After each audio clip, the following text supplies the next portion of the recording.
उत्तर प्रदेश के प्रशासनिक गलियारों में बड़ा बदलाव होने जा रहा है। मुख्यमंत्री योगी आदित्यनाथ के बेहद भरोसेमंद और प्रदेश के सबसे ताकतवर माने जाने वाले 1995 बैच के आईएएस संजय प्रसाद को केंद्र सरकार ने सचिव और समकक्ष पदों पर प्रतिनियुक्त के लिए सूचीबद्ध किया है। उनके साथ 1993 बैच के आलोक कुमार, 1994 बैच की लीना जौहरी, 1995 बैच के मृत्युंजय कुमार नारायण, संतोष कुमार यादव और भुवनेश कुमार का नाम भी प्रतिनियुक्त सूची में शामिल है। इन अफसरों ने स्वयं केंद्र में जाने की इच्छा जताई थी। अंतिम नियुक्ति से पहले केंद्र सरकार को यूपी सरकार से एनओसी लेनी होगी। संजय प्रसाद के संभावित केंद्र प्रस्थान को आगामी पंचायत और विधानसभा चुनाव से जोड़कर भी देखा जा रहा है। नमस्कार, आप देख रहे हैं आई इंडिया और मैं हूं डॉक्टर पंकज सिंह गौर। केंद्र सरकार ने उत्तर प्रदेश काडर के 6 वरिष्ठ आईएएस अधिकारियों को सचिव और समकक्ष पदों पर प्रतिनियुक्त के लिए एम्पेनलमेंट सूची में शामिल किया है। इस सूची में 1995 बैच के संजय प्रसाद, 1993 बैच के आलोक कुमार, 1994 बैच की लीना जौहरी, 1995 बैच के मृत्युंजय कुमार नारायण, संतोष कुमार यादव और भुवनेश कुमार के नाम शामिल हैं।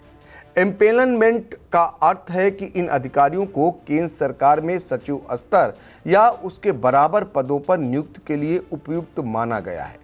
हालांकि अंतिम पोस्टिंग से पहले राज्य सरकार की एनओसी आवश्यक होगी। संजय प्रसाद को उत्तर प्रदेश के सबसे प्रभावशाली आईएएस अधिकारियों में गिना जाता है। वे मुख्यमंत्री के अपर मुख्य सचिव के रूप में कार्यरत हैं और शासन प्रशासन के महत्वपूर्ण निर्णयों में उनकी भूमिका अहम मानी जाती है। उनका जन्म 23 मई 1971 को बिहार के सीतामढ़ी में हुआ था। उन्होंने भूगोल विषय में एमए किया है। राजनीतिक और प्रशासनिक समन्वय में उनकी पकड़ मजबूत मानी जाती है। उनकी पहचान मुख्यमंत्री के भरोसेमंद अधिकारी के रूप में है। ऐसे में उनके संभावित केंद्र प्रस्थान को लेकर सियासी और प्रशासनिक हलकों में चर्चा तेज है। आलोक कुमार, जो वर्तमान में औद्योगिक विकास विभाग के अपर मुख्य सचिव हैं, नीति निर्माण और संस्थागत सुधारों के लिए जाने जाते हैं। बिहार के बेगूसराय में जन्मे आलोक कुमार सार्वजनिक स्वास्थ्य, चिकित्सा, शिक्षा और हेल्थ फाइनेंसिंग के क्षेत्र में उल्लेखनीय कार्य कर चुके हैं। वे नीति आयोग में सामाजिक क्षेत्र के सलाहकार रह चुके हैं और लाल बहादुर शास्त्री राष्ट्रीय प्रशासन अकादमी में फैकल्टी की जिम्मेदारी भी निभा चुके हैं। औद्योगिक विकास विभाग में उनका लंबा अनुभव रहा है। यदि वे केंद्र में जाते हैं तो प्रदेश के औद्योगिक निवेश और परियोजनाओं पर शुरुआती असर पड़ सकता है। मृत्युंजय कुमार नारायण, जिन्होंने आईआईटी कानपुर से बीटेक और एमटेक किया तथा किंग्स कॉलेज लंदन से पब्लिक पॉलिसी में एमएससी की डिग्री हासिल की, अगस्त 2019 में ही यानी 19 से ही केंद्र सरकार में प्रतिनियुक्त पर हैं। वे वर्तमान में जनगणना के रजिस्ट्रार जनरल के पद पर कार्यरत हैं। प्रशासनिक और तकनीकी दक्षता के कारण उन्हें भी सचिव स्तर के लिए उपयुक्त माना गया है। संतोष कुमार यादव फरवरी 2020 से केंद्र में प्रतिनियुक्त पर हैं और वर्तमान में राष्ट्रीय राजमार्ग प्राधिकरण के चेयरमैन के रूप में कार्यरत हैं। बुनियादी ढांचा विकास और हाईवे परियोजनाओं में उनकी भूमिका महत्वपूर्ण रही है। वहीं भुवनेश कुमार जून 2021 से केंद्र में तैनात हैं और आईटी एवं इलेक्ट्रॉनिक्स विभाग में अपर सचिव के रूप में कार्य कर रहे हैं। डिजिटल गवर्नेंस और तकनीकी ढांचे को मजबूत करने में उनका योगदान रहा है।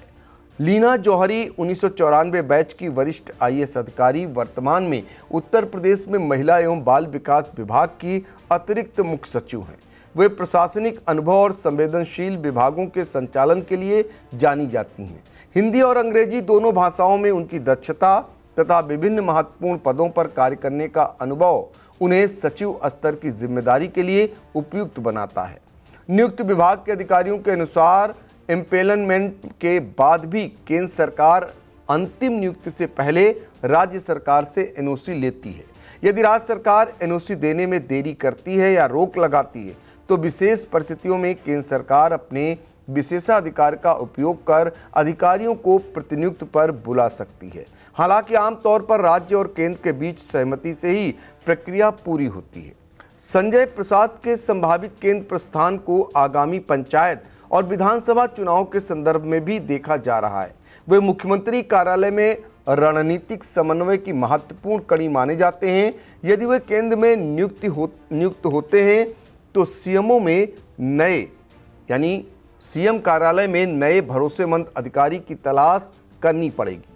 इसी प्रकार आलोक कुमार के जाने की स्थिति में औद्योगिक विकास विभाग में भी नई नियुक्ति करनी होगी, जिससे शुरुआती दौर में कार्य प्रवाह प्रभावित हो सकता है। कुल मिलाकर 6 वरिष्ठ आईएएस अधिकारियों का केंद्र में एम्पेनलमेंट उत्तर प्रदेश प्रशासन के लिए बड़ा संकेत है। यह एक ओर अधिकारियों की क्षमता और अनुभव की राष्ट्रीय स्तर पर मान्यता है, तो दूसरी ओर राज्य सरकार के लिए संभावित प्रशासनिक पुनर्संरचना की चुनौती भी। अब निगाहें राज्य सरकार की एनओसी और केंद्र की अंतिम नियुक्ति आदेश पर टिकी हैं।